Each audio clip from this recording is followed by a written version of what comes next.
Hi, I hope you all are doing well by God's grace. Today we are going to move on to your next poem, that is My Mother at 66. This poem is written by Kamala.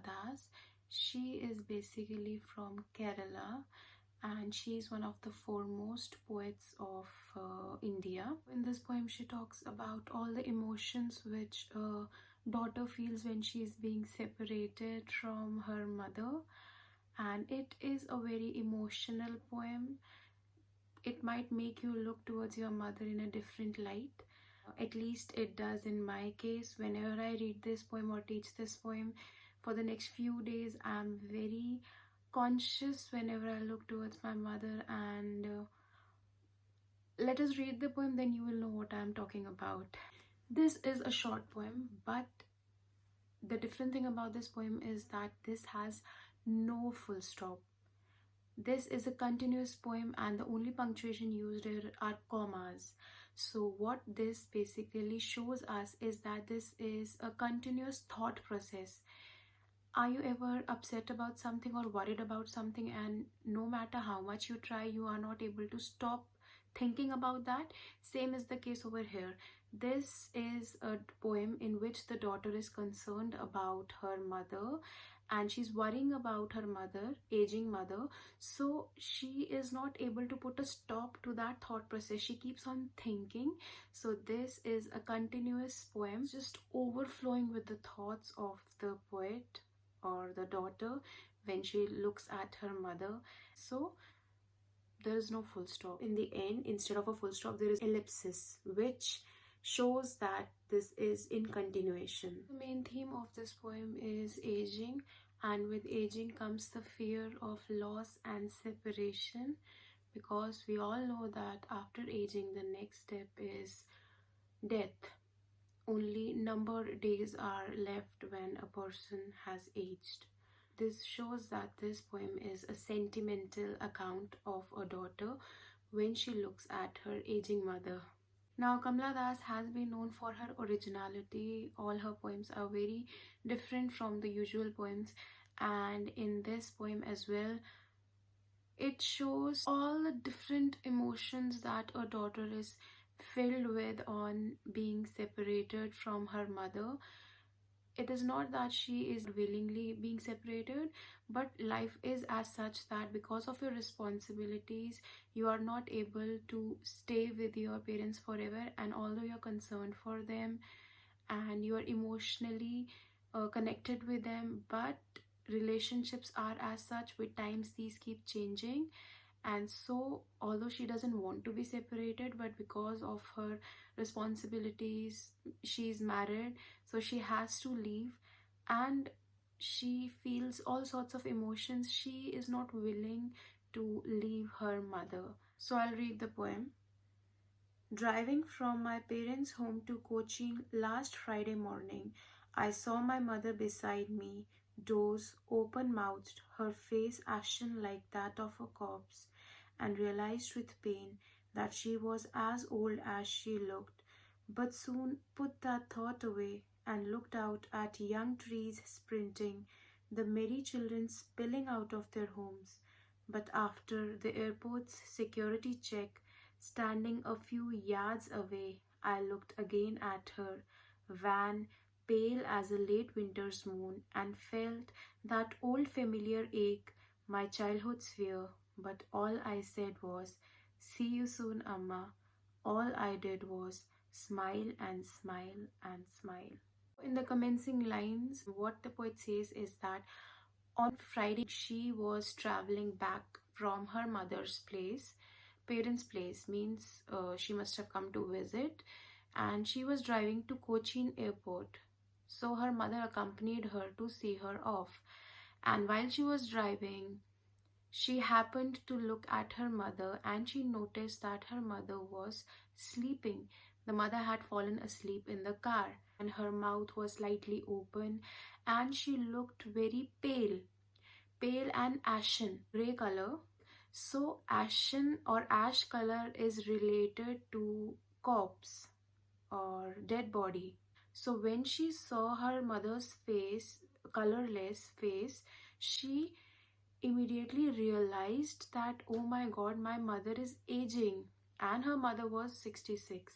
So when she related her mother to a corpse, she was shocked to realize that her mother was aging and would soon die.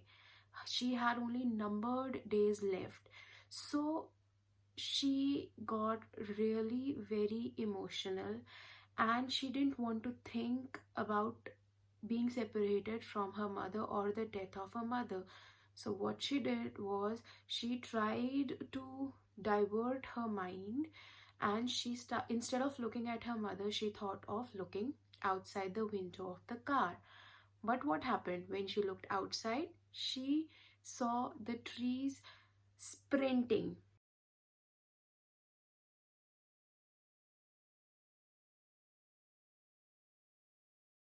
Now, sprinting, the term is being used here, which is personification, because trees actually cannot sprint. Sprint is running quickly. So, you must have seen that when you are moving in a car, you're moving forward, but the trees seem to be running backwards.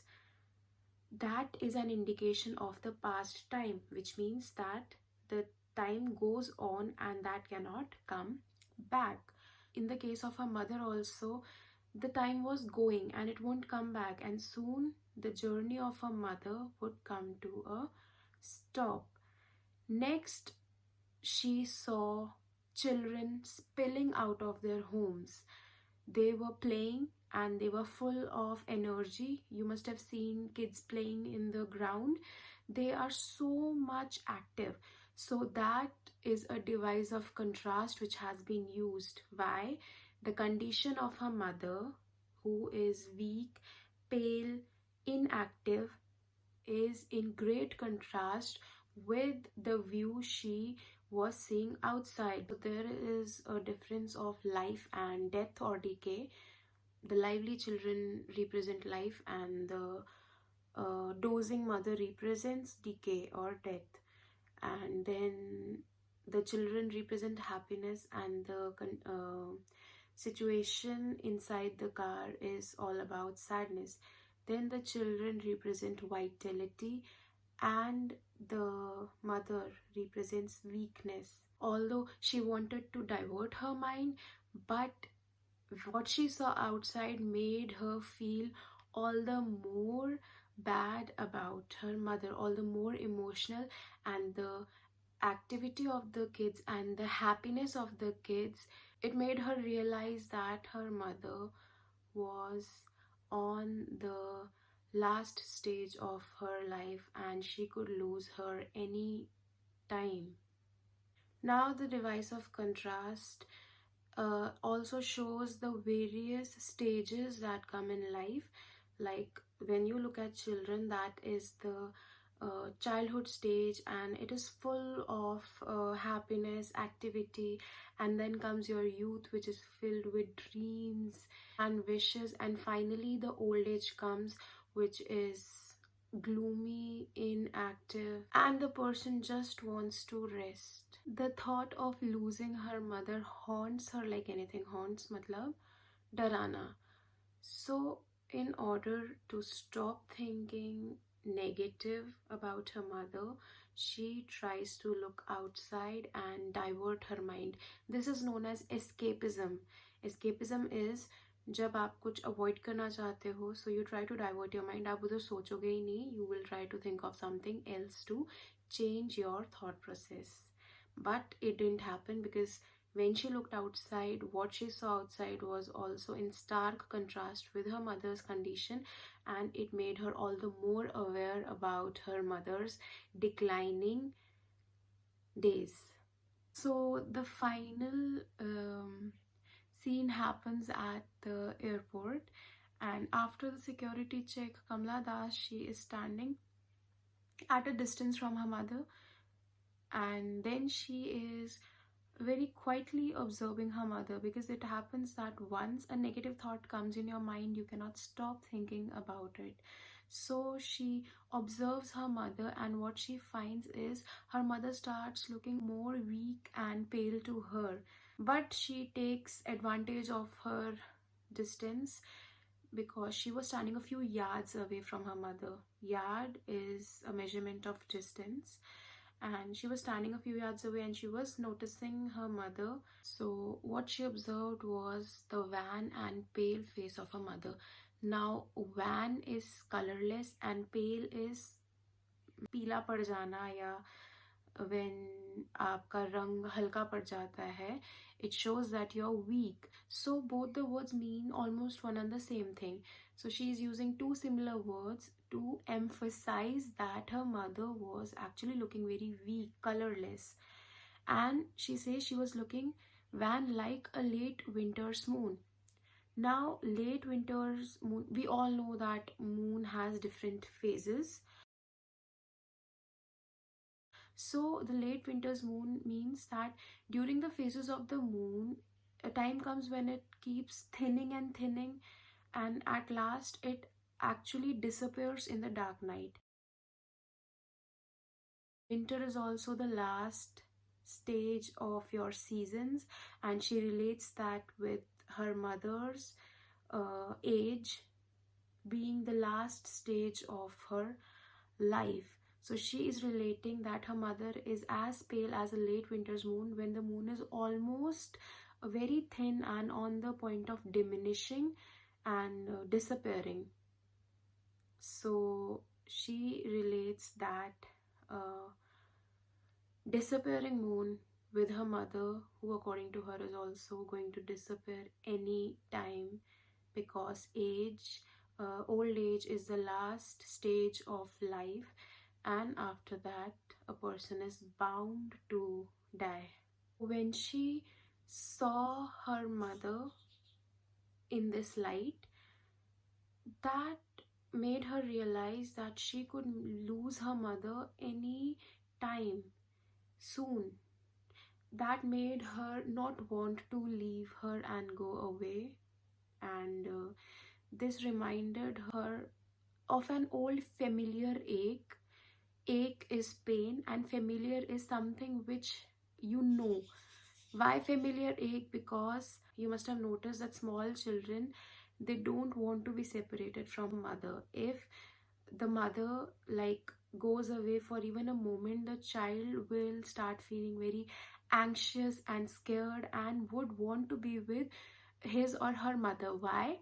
Because a small child has this feeling that if the mother is out of sight, she might leave him and go. And a child does not want to be separated from his or her mother. Why? Because mother is comfort for a child, safety for a child. And so Kamala Das was reminded of that same familiar ache which she must have felt during childhood, that of being separated from her mother. Like a child doesn't want to be separated and fears losing his or her mother. Similarly, Kamala Das at that moment in the airport, she also felt the same ache that no, I don't want my mother to die, and I don't want to be separated from my mother. My life without my mother is something I cannot imagine, and I just don't want my mother to leave me otherwise, or even because of death. But of course, she could not tell all these things to her mother. So what she did instead, she tried covering up her emotions, and she said goodbye to her mother, and she tried to put on a very brave face, because normally our mothers can see right through us. Whatever we are feeling or whatever emotions we are having, our mothers can make that out. So Kamala Das had to try real hard to mask her emotions, and all she said was, "See you soon, Amma." This line was not just about telling her mother that I'll meet you soon. This was more of giving herself a hope that I should not think negative. Yes, I will meet my mother again soon, as if she was trying to convince herself and convince her mother as well that I will meet you again. She was helpless. Both the mother and daughter were helpless. All they could do was smile. at each other, especially the daughter. She could only smile and hope in her heart that God, please make me meet my mother again. And all she did was smile and smile and smile. So there is no full stop here, and repeating the word smile because this is to emphasize that she was helpless. That was all she could do. She could only smile to cover her emotions, the overwhelming emotions. कभी ऐसा होता है that you're being separated from someone or you're feeling very bad and आपके आंसू यहाँ आके रुक जाते हैं and आपको ऐसा लगता है कि मतलब दिल बाहर आ जाएगा. But to like contain that inside yourself, you have to like control yourself and pretend to smile. So that is what this daughter is feeling, and she's just trying to give hope to herself and give hope to her mother that they will meet again, and this is not their last goodbye. So this also emphasizes the fact that whenever we say goodbye to our loved ones, we always have this hope that we will see them again soon. That happens or not happens is a different thing, but life is based on that hope. And aging is also an important phase of life. It is a reality of life. A person is bound to age and is bound to die one day. But when you are in relationship, when you are a mother or daughter, a family, or related to someone, relationship is the main nucleus of this poem. Because when you're in a relationship, you don't want any kind of separation to come between you. And even though your stages of relationship might change, but with each stage, the love or the concern you have for the other person grows. It matures with time. So it gets difficult to even think or imagine of being separated from your loved ones, especially your mother. So Kamala Das has very beautifully tried to convey this, and I don't know about you, but whenever I read this poem, this actually tugs at my heart and makes me feel very emotional. I'm sure after reading this poem, you might also look a little differently towards your mother, but I hope this makes you treasure your mother or your parents a little more. So coming to the poetic devices. So there are two similes in your poem which you know by now, that like and as show your similes. This simile question is very important, especially the winter moon question. This does come in your exams, board exams, so do read this properly. Next comes your personification. Next is your device of contrast. Also, the children spilling from their home or playing is imagery, because when this line is being said, we can actually imagine small kids playing and laughing gaily. Next is your repetition. The word smile is repeated 3 times to emphasize that she is showing a fake smile and is trying to cover her emotions, and she's trying to conceal whatever she's feeling. So this was all about your poem. Do pay attention to the poetic devices because these are important from your examination point of view. I hope that this poem is clear to you, and in case if you feel any difficulty, do let me know. God bless you. Love your parents. Stay home and stay safe.